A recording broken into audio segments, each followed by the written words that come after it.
de novo, vamos lá encerrar esse capítulo com correção, encerrar com tirar dúvidas, com esclarecimento, e a gente começa com a bateria 1 do capítulo sobre vícios de linguagem. Abre sua apostila aí e acompanha.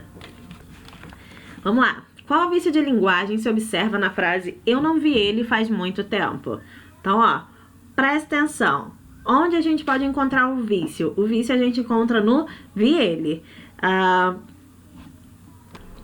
Como a gente encontra o vício em "vi ele", a gente vai trabalhar não com cacófato ou cacofonia, né? Que seria viela, formar uma nova, a sonoridade de uma palavra que existe. Vi ele não existe, então é um equívoco de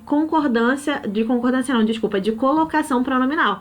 Então não ouvi faz muito tempo. Então a gente vai trabalhar com solecismo. Preste atenção, porque quem colocou cacófato errou, hein? Vamos lá? Número 2.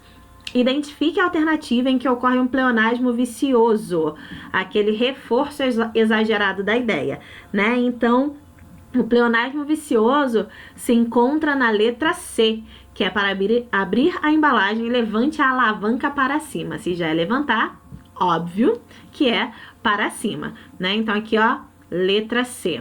Número 3, a gente vai ter uma imagem de um rapazote e o quadrinho dizendo: em caso de emergência, quebre a cara. Então, né, é uma ironia trabalhada no âmbito político, né? Então a gente vai ter uma charge trabalhando questões políticas.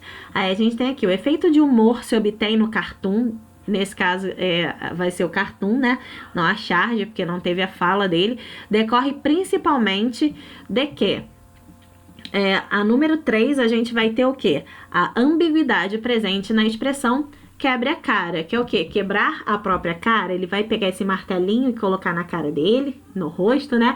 Ou ele vai, o quê? Se arrepender pela decisão envolvendo a política que ele tomou, né? Porque, desculpa, geralmente os cartoons e charges, eles trazem essa informação trabalhando de forma política, né? Nesse caso se enquadra muito mais em charge do que cartoon. Cartoon são questões cotidianas, o âmbito político ele entra como secundário, mas pode ser bem lá longe chamado de cartoon também. Número 3, já foi número 3, é a letra D. Número 4, a gente tem a tirinha de Suriá e vem o comando da questão. Se em vez da frase "será que eles não ficam querendo sair desse vidro?", primeiro e terceiro balões, tivéssemos a frase "será que eles não ficam querendo sair para fora desse vidro?", que desvio da norma gramatical estaria sendo cometido? Seria o quê? Letra B, né, gente? Pleonasmo vicioso, sair para fora. Se é sair, já temos o para fora. Número 5 Marinha, né? Nós temos: este é o homem, este é o inimigo do homem. A primeira arma, a pedra. 4. A funda tornou a pedra obsoleta. A funda é aquele lugarzinho que, tipo, Davi e Golias, que ele girava, né? Aqui, ó, ele girava a pedra para atacar no gigante. 5. A flecha tornou a pedra e a funda obsoletas. 6. O canhão tornou a pedra, a funda e a flecha obsoletas. 7. O avião tornou a pedra, a funda, a flecha e o canhão obsoletos. 8. O foguete balístico tornou a pedra, a funda, a flecha, o canhão e o avião obsoletos. 9. Essa é a bomba H. 10. A bomba H tornou a pedra, a funda, a flecha, o canhão, o avião, o foguete balístico e o homem obsoletos. Nesse caso, a gente tem o comando da questão. Se as duas primeiras frases do texto fossem unidas por um conectivo da seguinte forma: este é o homem e este é o seu inimigo, não ficaria claro se o inimigo do homem trata-se do próprio homem ou do inimigo do leitor. Tal vício de linguagem é chamado de... Quando eu tenho a confusão na identificação ou a dificuldade na identificação sobre quem se trata, se considero dois termos, duas pessoas, dois objetos, quando eu não consigo compreender claramente sobre quem está falando, a gente vai ter o quê? A presença da ambiguidade. Então, preste atenção aí, ok? Letra A. Número 6, celular e direção, uma ligação perigosa. No folheto constata-se uma ambiguidade intencional quanto ao emprego da palavra. Qual é a palavra? A palavra é ligação. Pode ser tanto de uma chamada telefônica ou a ligação mesmo, a vinculação de um assunto ao outro, que pode ser interpretada como combinação ou como telefonema, letra A. Número 7. O sentido da charge se constrói a partir da ambiguidade de determinado termo. O termo em questão é, vamos lá, viemos aqui protestar contra o sistema. Aí vem alguém, agora não vai dar, o sistema está fora do ar. Então, a ambiguidade da palavra sistema, que ele está falando sobre o sistema, provavelmente político, social, mas não conseguiram porque o sistema de tecnologia ou de informática estava fora do ar. Número 8, vem um pequeno trecho, um pequeno texto. E o comando da questão. Tomada isoladamente, a proposição tentam proteger a sociedade dele, poderia ser considerada ambígua. Para explicitar o sentido que essa oração assume no contexto em que foi empregada, a expressão a sociedade dele poderia ser substituída pela expressão, opção letra A, né? A sociedade contra ele. Tentam proteger a sociedade contra ele. Então, a gente já saberia que é o quê? Não é a sociedade que pertence a ele ou a que ele pertence, ou também contra alguma investida negativa dessa pessoa. Então, a sociedade contra ele tira essa ideia de ambiguidade. Quando você quer cortar a ambiguidade, você não precisa apenas só adicionar ou retirar palavras. Você pode substituir por uma palavra completamente diferente, mas que vá cortar essa relação de ambiguidade do texto. Número 9, turma da Mônica. Acorda, Zé Lelé, rápido, acorda. Pra quê? Eu não tô dormindo. Então, a gente vê que tá escrito de forma separada, mas a sonoridade deu a entender o quê? Que tá mandando o Zé Lelé acordar, sair do sono, né? Quando, no caso, o Chico Bento estava pedindo a corda para que não caísse do penhasco. Então, o efeito de humor que se obtém da tirinha decorre principalmente de qual opção aí? Opção letra D, né? Da ambiguidade que pode resultar da compreensão da primeira fala. Então, ele entendeu que a corda que estava sendo pedida era para a ordem dele acordar, despertar do sono. Número 10, vem um texto embasador dessa questão, e o comando da questão vem. O termo cacofonia em destaque no quarto parágrafo está empregado com o sentido de, vamos lá, quarto parágrafo. Nós temos aqui, ó, segue o mouse, ó, a mente é o resultado de uma cacofonia de módulos e sistemas atuando em rede.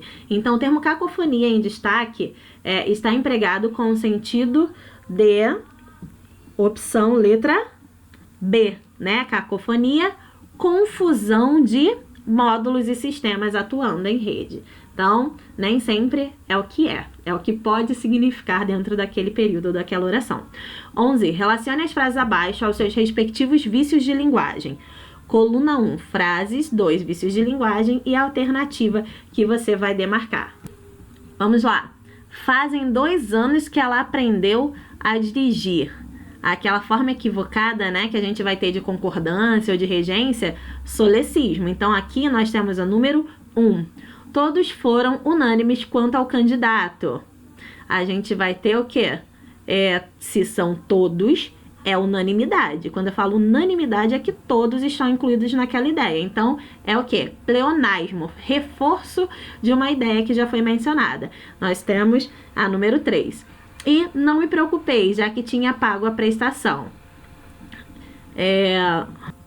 A gente vai por eliminação quando surge alguma dúvida. Então, não me preocupei, já que tinha pago. Que tinha, né? Vai juntando essa expressão aí, vai formando uma sonoridade estranha à sua real oração, né? Seu real sentido da oração e das palavras em si. Já que tinha. Vamos lá? Já que tinha. A gente formou que palavra? Já que tinha, né? Então, a cacofonia surge dessa expressão. A cenário alternativa correta é a alternativa letra C. ok? Número 12, assinale a alternativa em que o vício de linguagem está corretamente classificado. Então, ó, eu vi ele correndo pelos corredores do prédio. Lembra, não é vi ela, é vi ele. Então não vai ser cacofonia, vai ser solecismo, erro de colocação pronominal. Eu o vi correndo pelos corredores do prédio. As demais estão corretas. O policial deteve o criminoso em sua casa. Vem como pleonasmo. Subiu para cima. Veio com pleonasmo e tá incorreto, né? Subiu para cima como ambiguidade, não é? Seria pleonasmo, vai sempre ao cinema disposto a o encontrar, cacofonia. Então, as incorretas são as demais. Correta, letra A. 13. Assinale a alternativa que apresenta o vício de linguagem da frase. Ele prendeu o delinquente em sua casa. Geralmente, quando surge o seu e o sua, eles podem gerar uma dúvida quanto à interpretação de quem é o autor ou quem recebe aquela ação, né? Então, ele diz, ele prendeu o delinquente em sua casa. Na casa do delinquente ou na casa do tal ele que cometeu a ação. Então, quando a gente tem essa opção que dificulta a nossa compreensão rápida e direta de quem recebeu ou quem cometeu essa ação, a gente vai ter a opção da ambiguidade, um duplo sentido ou uma dupla possibilidade de sentido ou de sujeitos para aquela ação. Na 14, analisando os vícios de linguagem listados abaixo, vamos lá. Está correta a sequência? Vamos analisar a frase e depois a classificação. Nós temos aqui, a boca dela tinha dentes cariados. Boca dela, o sonzinho cadela. Nós temos então o número 3, cacófato. Aquele era o pai da moça que estava doente.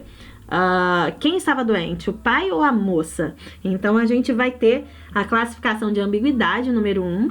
Vou te contar uma novidade inédita. Se a novidade é inédito, então a gente está reforçando algo que já existe. Então nós temos o pleonasmo, número 2. Aqueles rapazes estavam sem rumo. A gente vai ter a expressão de solecismo, ok?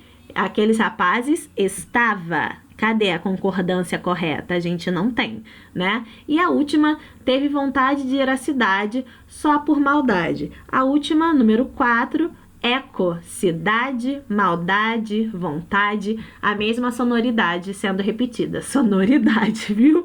Então, nós temos o eco. A opção correta é a letra A, ok? 15, sobre os vícios de linguagem, relacione a segunda coluna com a primeira. Então, a gente vai ter o quê? Vou fazer a correção da mesma forma. A frase e a classificação. É admirável a fé de meu tio. A fé de meu tio. Então, a gente vai ter letra C, cacófato. Não teve dó. Decapitou a cabeça do condenado. Você não vai decapitar a mão, né? Então, decapitou é a cabeça. Então, a gente vai ter redundância. Faziam anos que não morriam pessoas. Sempre que é tempo decorrido, faz anos que não morriam pessoas. Então, a gente vai ter o solecismo, tá? É o problema na concordância nominal ou verbal ou colocação pronominal, e a gente vai ver cada frase, analisar de uma forma diferente. Coitado do burro do meu irmão, morreu.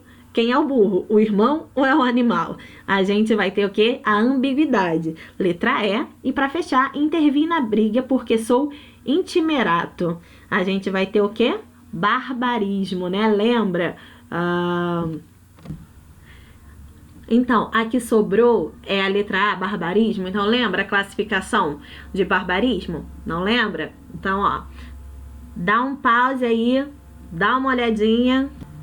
A palavra correta não é intimerato, é intemerato. Não corrompido, sem mácula, ele é íntegro, ele não é corrupto. Então, quando a gente vê a expressão sendo escrita com uma forma equivocada ou falada de uma forma equivocada, a gente vai ter a presença do barbarismo.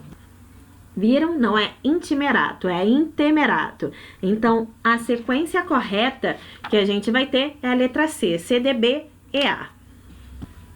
Número 16, vem um texto enorme para análise e a gente vê Ao longo da narrativa, cria-se um jogo entre diferentes significados da palavra esperança. Com esse jogo, produz-se um efeito de duplo sentido no seguinte fragmento. Número 16, a gente vai ter o jogo de esperança em A. Uma esperança entrou no meu quarto. Foi o quê? Esperança, sentimento, a expectativa boa ou o animalzinho esperança? Então, o duplo sentido, a ambiguidade, fez-se presente no fragmento da letra A. Pra gente fechar, a última página de atividades Lembra que? Não lembro o que eu ia falar. Se eu lembrar, era sobre ambiguidade. Ah, tá. Às vezes vem um texto enorme para ser analisado e só pelo comando da questão você consegue resolver as questões. Às vezes sim, né? Na maioria das vezes, 80% das vezes você consegue, outras vezes não. Então, fica atento, economiza tempo. Lê primeiro o comando da questão. Se você não conseguir, a partir dali você volta e lê o texto todo. Número 17, mais um texto gigante na penúltima página. Pensei que acabaria aqui, mas não. Vem aqui, ó. Tinham fé, mas tinha também vexame da opinião, como um devoto que se benzesse às escondidas. A frase acima expõe um ponto de vista do narrador acerca do comportamento ambíguo das personagens. Uma passagem que antecipa a exposição desse ponto de vista e está registrado em... Aqui você já precisa retornar ou retomar o texto, porque você precisa saber o que acontecia anterior a isso. Então vem o quê? Continuavam a subir como se fosse penitência, devagarinho, cara no chão, véu para baixo. Então tinham fé, a sequência, mas também o vexame da opinião. Então a gente tem a letra A, que é mais uma análise de texto do que sintaxe em si, ok? A gente vem aqui sintaxe ou semântica, né, no caso. Nosso caso é semântica hoje. A questão número 18, comando da questão. A passagem do texto de Padre Antônio Vieira está grafada seguindo preceitos de grafia que na contemporaneidade são considerados arcaísmos. Lembra que arcaísmo é aquela expressão antiga, né? Toda aquela formalidade. Caso o texto fosse grafado no padrão formal contemporâneo, poder-se-ia afirmar que a passagem ligadas hoje umas às outras, qual é a correspondência direta? Seria, letra A, seria grafada com acento indicador de crase em as, ok? Número 18, letra A. Fechando bonitinho, nossa penúltima questão, fechando o capítulo, né? Coração numeroso. Comando da questão, o discurso poético se caracteriza pelo uso de recursos que abrem ao leitor a possibilidade de múltiplas interpretações. A dupla possibilidade de leitura de uma mesma palavra é o recurso que provoca essa multiplicidade em 19, letra C. Meus paralíticos sonhos, desgosto de viver. Então, a gente vem trabalhando essa forma de multiplicidade e dupla possibilidade de leitura no conteúdo da letra C, linha 9, ok? Volta aí e conta. 20, a gente tem a tirinha, né? A gente tem o texto, tem a tirinha, e vem aqui. Entre as expressões banco de dados do texto 1 e banco de dados do texto 2, que no caso é o quadrinho, navegar é preciso, pode-se inferir que, quando você fala inferir, você pode deduzir a partir daquela informação alguma outra ou outras informações. Quais são essas informações? Então, nós temos, para colocar verdadeiro ou falso. A articulação intertextual promovida pela interação entre o tema e a figura compõe um todo significativo? Verdade, né? Um complementa o outro, tanto o texto, o tema, o texto e a figura. A próxima, a coerência discursiva ocasionada pela ruptura aparentemente existente entre figura e tema se justifica por conta do humor criado pelo autor? Verdadeiro também, né? A gente vai ter a justificativa principal a partir do humor que foi criado. A relação de incongruência entre outras expressões, entre as expressões bancos de dados e banco de dados se estabelece pela contradição das figuras em relação ao tema, ocasionando uma ambiguidade? Não tem ambiguidade aí. E o uso banco de dados no segundo quadrinho, que é esse aqui, não é um banco para... esse banco não é para qualquer um, é um banco de dados. Só dados podem se sentar nesse objeto, né? Nesse imóvel, se pode assim dizer. Então, esse uso, no segundo quadrinho, estabelece uma relação dialógica entre os enunciados, produzindo efeito de sentido verdadeiro, tá? Porque o significado é diferente, a gente não vai ter uma relação ambígua. Cada um tem o seu significado específico. De modo geral, essas são as informações que eu tenho para passar para vocês. Correção, qualquer dúvida, chama a tia Luz no WhatsApp, chama lá no grupo e a gente vai trabalhando da melhor forma possível. Grande beijo, tchau, tchau.